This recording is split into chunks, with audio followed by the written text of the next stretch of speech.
Yeah. So what happened after Random Acts of Beauty came out? I was thinking, well, this is great. I can now, if I don't have time to tour, at least I can start recording albums on a regular basis now. But then I started working with Justin Hayward, who was the guy who originally inspired me to go into the music business in the first place back when I was a 13-year-old kid. And we shot one of his I filmed one of his concerts. Actually, the booking agent for the Moody Blues was familiar with the work that I had done for Camel.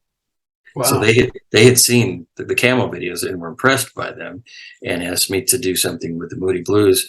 And we ended up doing a Justin Hayward solo show, which was titled Spirits Live, which we filmed in Atlanta.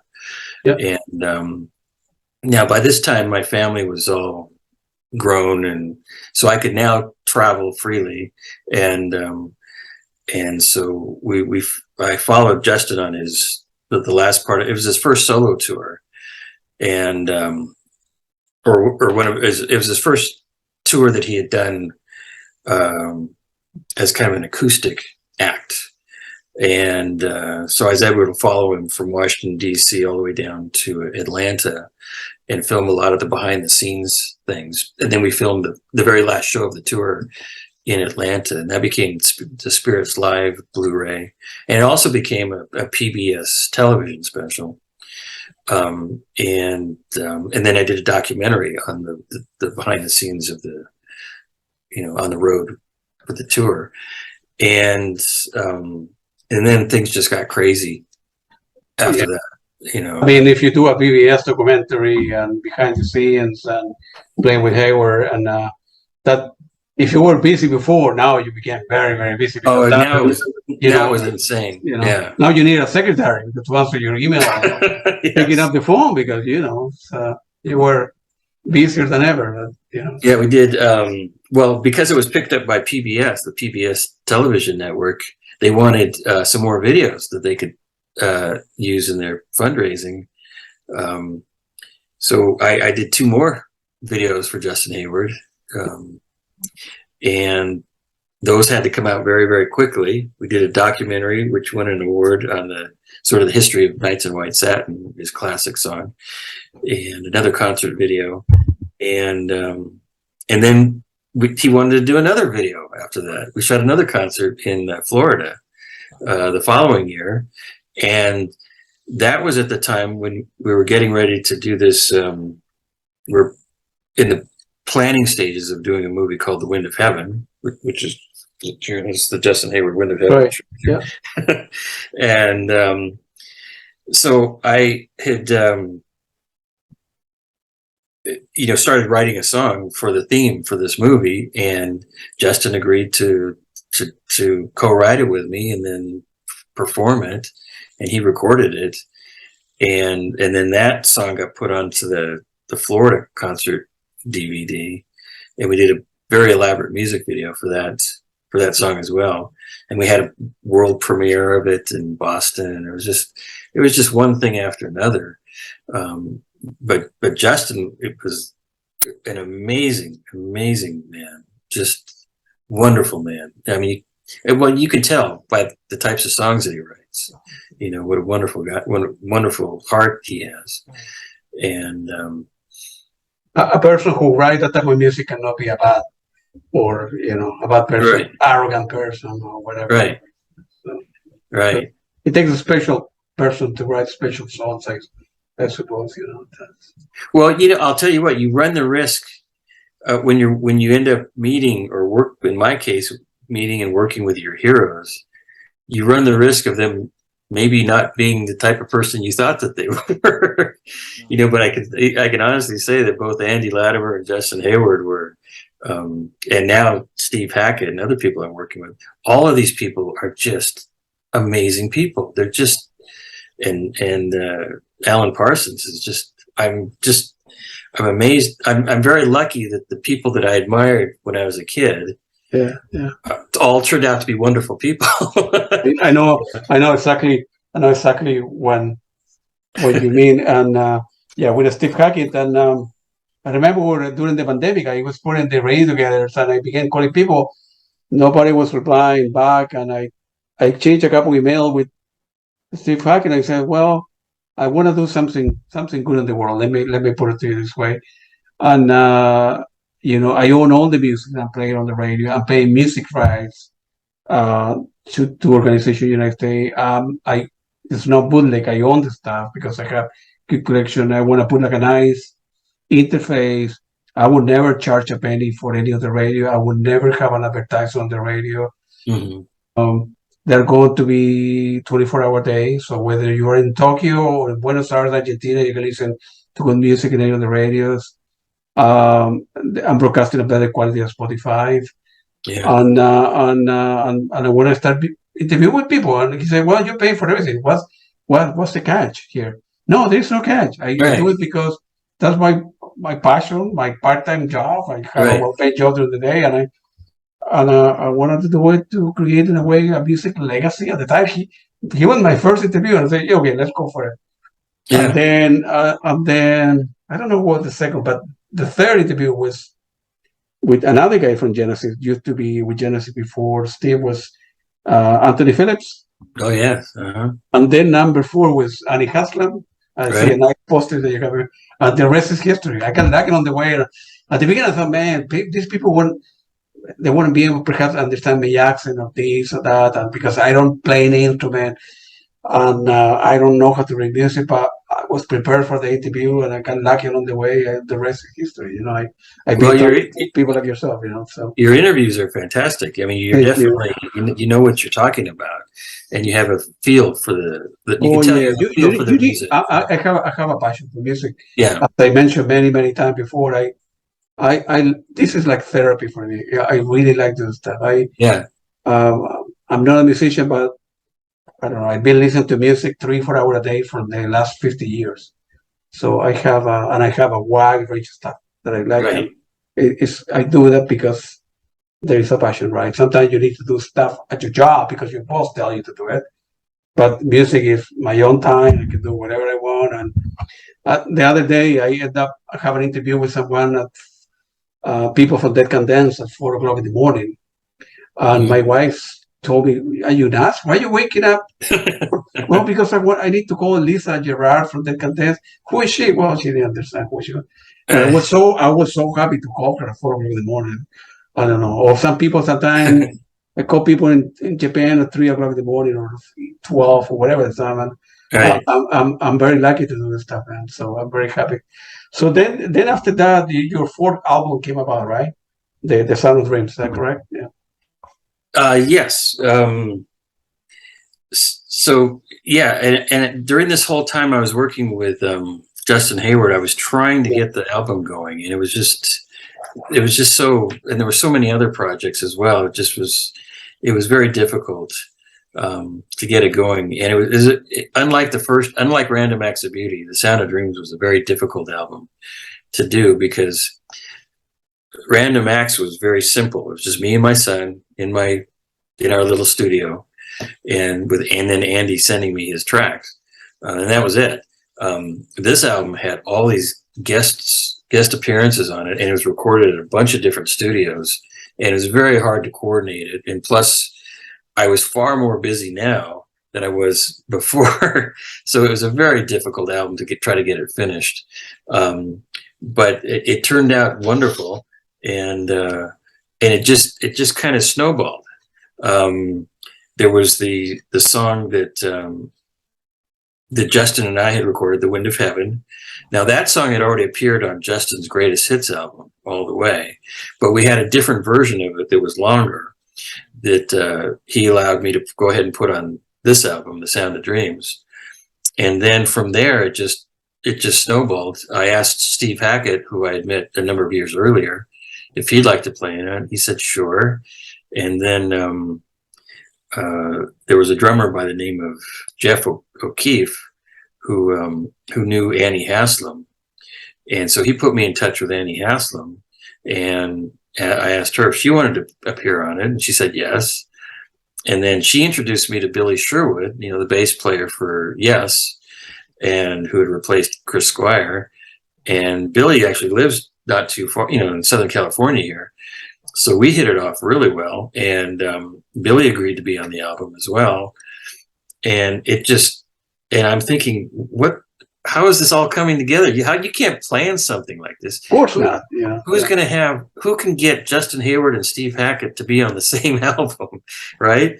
And but the music was such that I think it really appealed to all of these people, because these are the people that I'd been inspired by and I'd grown up with. Renaissance was one of my favorite bands. You know, Genesis was, Moody Blues were. And you could tell that there was inspiration on each of the tracks for those particular artists that they were appearing on. And so the track with Annie Haslam sounds like a Renaissance track. The thing that Billy plays bass on sounds like a Yes track, you know. And then by this time, and we had met, I'd met Alan Parsons. Now I'd known Alan Parsons a while. I'd actually met him before I had started working with Justin Hayward, but now we were working with Alan Parsons, and that just, if I thought I was busy before, it just went crazy. And but his lead singer, PJ Olson, who's been with Alan Parsons for 20 years, he's as the lead vocalist, agreed to sing on the album as well. He's got this amazing voice, and he did this amazing vocal arrangement for the song that he appears on the album, and that got released as the first single and the first video from the album. I have seen some of the videos, and I saw, you know, as I was preparing for this interview, I listened to your album on Spotify. They're very, very good. I mean, obviously you are like a Chilean wine, because I'm from Chile. I want to use an example. You're getting better over time, man. I mean, it's from playing piano, well, thank you. You know, at 15 years old to now, all the people that you have worked for the album and all the band that you associated with, the people that you hang out with, it's amazing. You know, have you ever thought about that stuff? You ever, wake up, look at the sun in Southern California, drink a beer or a glass of wine, and say, look at my life, man. I was this, and look at where I am right now. You know, you know what? It's been a progression, and I'm at that point. I think you've touched on it before, where, and it was one of the things that I wanted to put into this album, The Sound of Dreams, which was the theme that dreams can happen. You absolutely. know, I mean, I used to tell people, yes, go after your dreams, but within reason. Make sure they're not something crazy, that's impossible to have. Now, I've thrown that out the window. No, go for whatever whatever you can dream, I think can happen. I mean, you almost have to have an attitude of gratefulness for when the things start to come together, and you have to just kind of relax about it. I don't even try to make this stuff happen anymore, and it just more stuff keeps happening, and more dreams keep getting fulfilled. There's a line in a song written by a 19-year-old British lad named Justin Hayward. The name of the song is Nights in White Satin, and the line in the song is, "Just what you want to be, you will be in the end." Okay, it's kind of a throwaway line in that song, because most people think that that's kind of just a love song, but it's a very powerful line. Just what you want to be, you will be in the end. And in this album, Sound of Dreams here, there's a song on here called Hold Back the Rain. And I did a variation on that line, which is, whatever we choose, we can achieve. That's right. And that line, and that's what I wanted this album to be, is to inspire people to follow their dreams, because they happen. And I can't explain why, but it's what makes life just amazing to me, I'll tell you a little bit of story about myself. And I was a rebel. I was a terrible kid, bad grades. My parents were both professional, well known in Chile, and I was, I don't know, chasing girls and drinking beers when I was 17. I wanted to listen to bands, and bands were not touring Latin America. So I was going crazy, And I said, man, Dad, I really want to listen to music. He said, well, what makes you feel that will help you to go to the United States to study? If you have terrible grade, you will never make it. If you finish high school, we'll be very happy, Right. Now, 36 years, I've been here in the United States, it's 86. So 38 years later, I have six college degrees. Right. I went to Harvard. I have 2 master's degrees from Harvard University. Wow. I went to University of Illinois, one of the best engineering school. I went to University of Virginia. Congratulations. I'm taking classes at MIT now. I own 4 radio stations. I talk to great people like yourself. I work for a great company. I'm in the process of moving in another consulting stuff to do financial instrument analysis, which I have done well. So Wow. when the people talk about the American dream, I'm the American dream alive, man. I'm an average guy with an accent who made it happen. Well, yeah, it's true. I work harder than everybody else. I'm very persistent, consistent, work hard. If I have an idea, I will make it happen. It's not easy for me to give up. So, in this country, people complain about this president, that president. Man, if I did it, anybody could. So could do it stuff. So you need to believe it. Thank you. So I don't and the thing about yes, you do have to work hard. Absolutely. If it's a passion, you don't care. It comes natural to you. So it's not just stuff comes to you. You do have to work for it. But if you're passionate about it, what else are you going to do? You can't not do it, right? That's right. And you evolve over time. You adjust, right? Like the first album to the second album. Well, maybe I didn't like that. I didn't have a studio. My son was learning how to play, whatever, right? And then from the second to the third, or your videos became better over time. The same with me. At the beginning, I didn't know what question to ask Steve Hackett or the first 5 interviews. I wasn't prepared enough. But you learn the process. You do what people ask you. People have seen the interviews and they know what I'm about. I have an accent, whatever, and they become easier. So now I'm more comfortable trying to get a hold of Alan Parsons or Rick Wakeman or whatever. I want to interview all of them, and I'm happy. I'm very happy that I do stuff, and believe it or not, I don't. Somebody told me something the other day. Say, it's like an ego thing, or in a way, it's just the ego still there, but I'm put the stuff out there for other people to benefit. Like I would have said, Lisa Gerard, right? She rarely does interview, and I got lucky that I was able to go here in Australia 4 o'clock in the morning, and now I uploaded the video to the radio and YouTube, and now over 2,000 people have seen it. Seen the 28-minute interview I did to her. So I helped 2,000 people. So I'm very. You're right. Yeah, you're bringing joy to people's lives. Absolutely, man. That's what these albums do.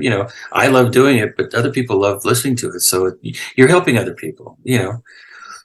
And then Alan Parsons came into your life. That's a big deal, man. That was a big change. Miracle after miracle. You need to write like a book, man, about miracle can happen by day. You have no idea. Yeah, there's a lot more that you're not aware of. But yeah, Alan Parsons came in to my life. I think I mentioned at the beginning of this interview, back in 2019, it started getting.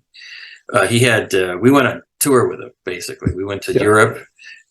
We filmed 2 shows. We filmed a show in Amsterdam, another one in Utrecht, and then we filmed another one in Tel Aviv with an 80-piece orchestra. And we had this crew that we used in Amsterdam that was we were able to use like 24 cameras, which was unprecedented for a concert video, and film these amazing shows. And the concert videos, I think it's some of my best work. I have a partner named Trinity Houston who co-produces and co-directs everything with me, and it's just the way things turned out was just fantastic. And Alan, of course, has a reputation of extreme high quality work that he does in audio, and the fact that I was able to match that with my video work was great. I mean, I wasn't sure whether my work was going to be good enough for him. Were you nervous about that? No, not really. But I wanted it to be good. But the fact that he was impressed enough by it and loved putting everything out was just great. And then again, we just continued to work more and more together. And we've got some stuff that just came out, where I wrote a song that he wanted to put on his new album, which just came out. And yeah, I heard about, yeah, I have that album, and I listened to that.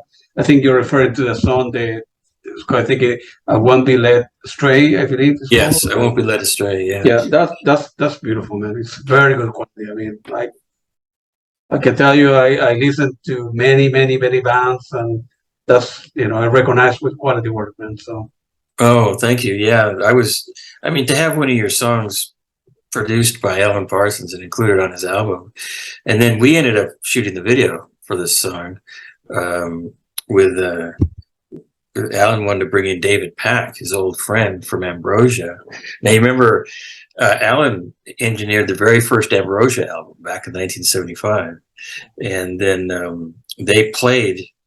Ambrosia actually played on the first Alan Parsons project album, on Tales of Mystery and Imagination. And then David Pack did some more recording with Alan on the Try Anything Once album. Yeah. And so this was a kind of a reunion between Alan and David.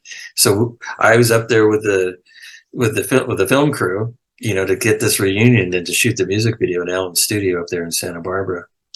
And again, it's all of this stuff is just so surreal, to be able to here they are, these legends, recording one of my songs. It's going to go on his album and then come out as a single. I mean, it's just, I don't know how to explain this. Did you ever ask yourself, maybe I'm dreaming? I don't want to wake up, but your life is like a miracle in many ways, Maybe this is like a dream, and I want to wake up and you will be. Well, I have to tell you something. My whole life's kind of been like this, and let me give you another example from a long time ago. I was working on a movie called The Passion of the Christ, with which Mel Gibson was directing. Oh, that's a piece of that's a beautiful.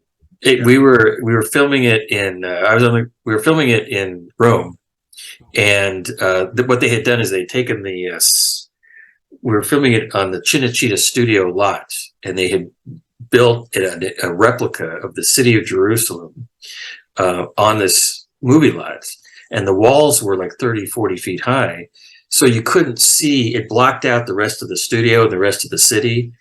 So when you were on the set, it felt like you were, you had kind of gone back in time, especially I remember there was one day when we were filming, and they had 500 extras that were in this one scene, and they were all dressed in the costumes of first century Jerusalem. And I had my back to all the camera equipment and the lights, and all I could see was the people, the extras, and the set, which just engulfed everything. And it was so surreal. It literally felt like I had been transported back in time, until a centurion walked by on a cell phone, and then suddenly I was snapped back into reality again. But for that brief moment, it felt like a dream. It felt like I knew I was awake, but it felt like I was dreaming.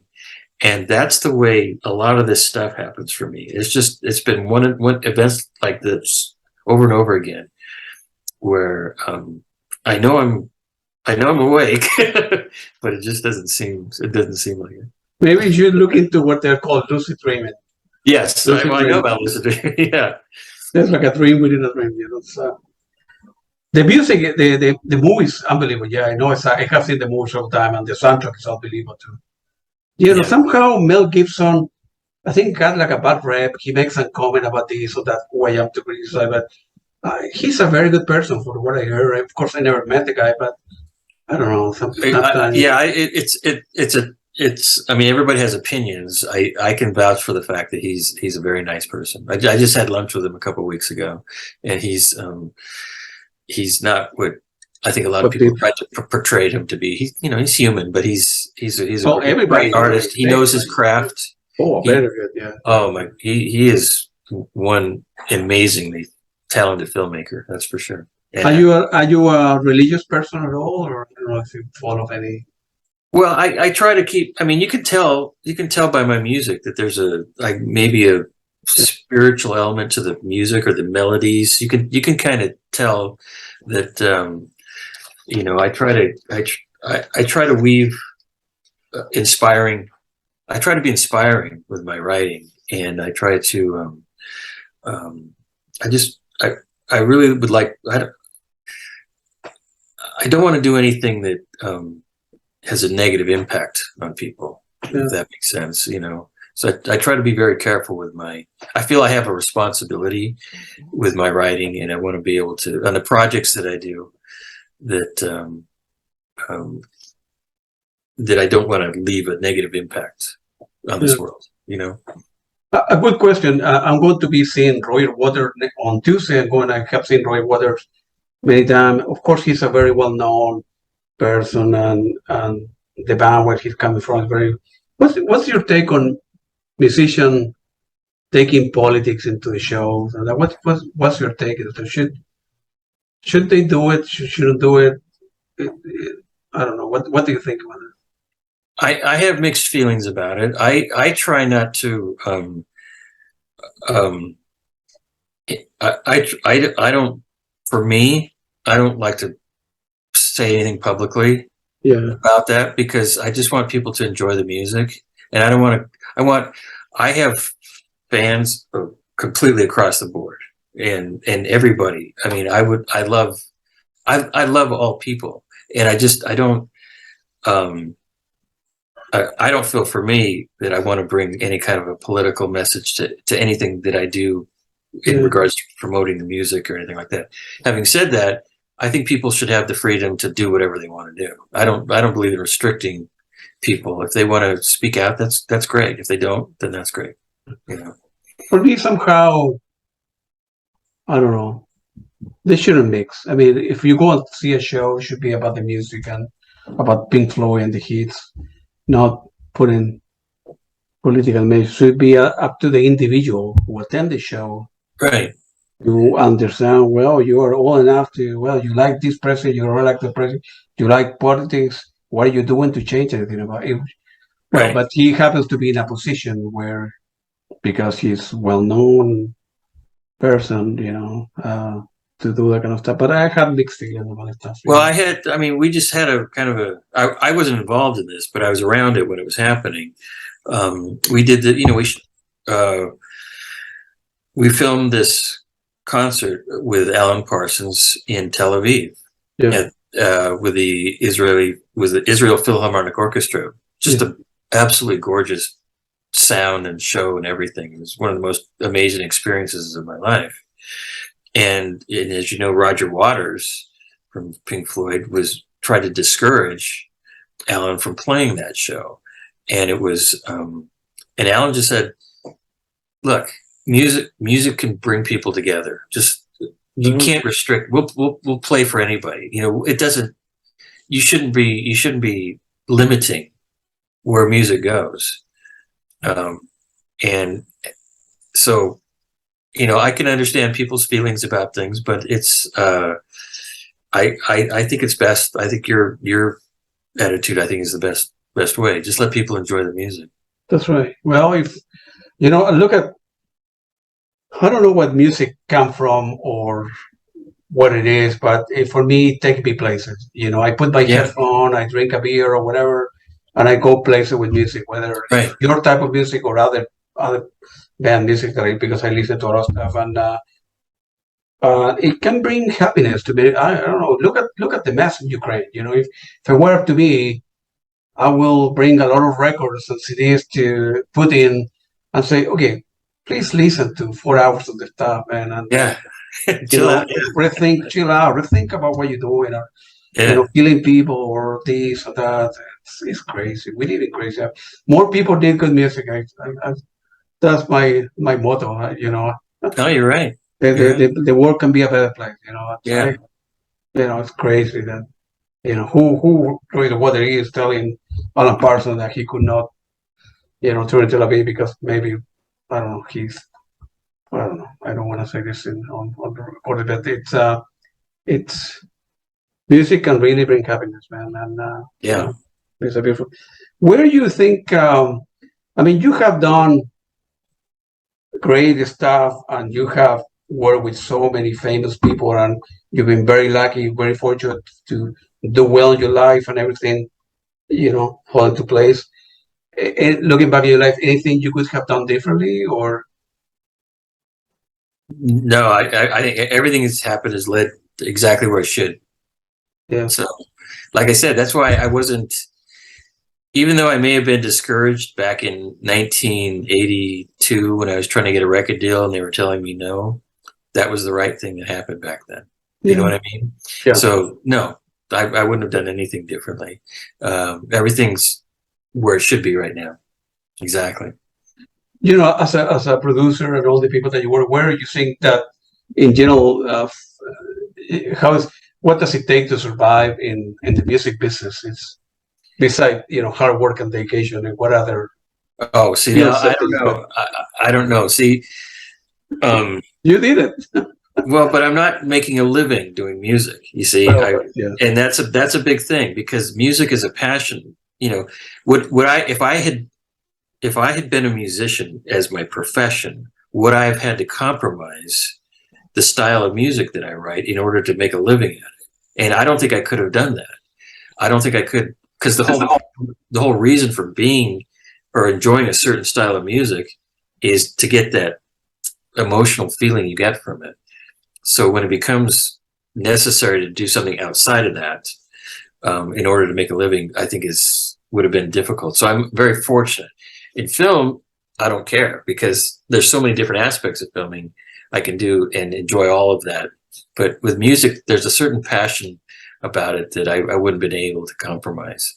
So I wouldn't know how to tell anybody how to make a living in music these days because I don't know where the money comes from, Any person you have works of so many great musicians that you couldn't ask for anything more in life, but any particular band, any particular musician that you would like to work with in a year from now, 2 years from now, man, I wish one day I had the opportunity to work with X, Y, or Z. Well, that's if you say here, we come true because knowing you give me a name and then people will call you in a couple of days, I'd have to tell you, my first choices would have been Justin Hayward, Steve Hackett, Alan Parsons, Andy Latimer, and Annie Haslam. Okay, and I've already done those, so I don't know where else to go from this point. You know what I mean? There's a lot of people I admire. Tom Sherpenseal from Kayak, John Lees from Barclay James Harvest. I mean, there's some people I love. I love the band Karnataka. I love the band Moon Safari. I just met the guys from Moon Safari recently, and these are amazing musicians. And so we'll see where this goes. What are you working nowadays? And what is on your desk, on your computer? What if you can? I have there's a movie I'm going to be doing. It's a romantic comedy I'm going to be working on later this year, and then I'm doing some recording as well, and got a few ideas. I'm talking to Justin Hayward and Alan Parsons about a few ideas. So we'll see what happens. But lots of stuff. I mean, it's not going to let up. I'm never going to have time to write that book, right? Well, you need to hire somebody to write for you. Yes. Yeah. If you don't have the time to, man, I will. Hopefully, that's the last question that I have. And you do it so well, man. I'm lucky that I had the opportunity to talk to you. Your life is not my life, like a miracle. So hopefully one day I will be able to visit you, in California, and then we can get a bite to eat. I would love that. And definitely all the people that I will send you a separate email because there's a lot of people that I would love to interview. So if you can put me in touch with, sure. If I were to talk to that person, I will put you in touch with that because for me, as I said before, I'm doing this as a passion. And if I create like a musical legacy, as somebody told me on the radio or on YouTube for other people to listen to them and can put up with my accent or whatever, and Yeah. that's I'm happy to do that. This gives me a lot of satisfaction for me, believe it or not, man. So, Well, thank you satisfaction. for reaching out, and I enjoyed talking to you. And you're very good at what you do. So keep going, keep doing Thank you it. very much, man. I appreciate it. Have a great All right, thing for you, man. all right, Thank you you. too. Thank you. Thank you. Bye. Take care. Right.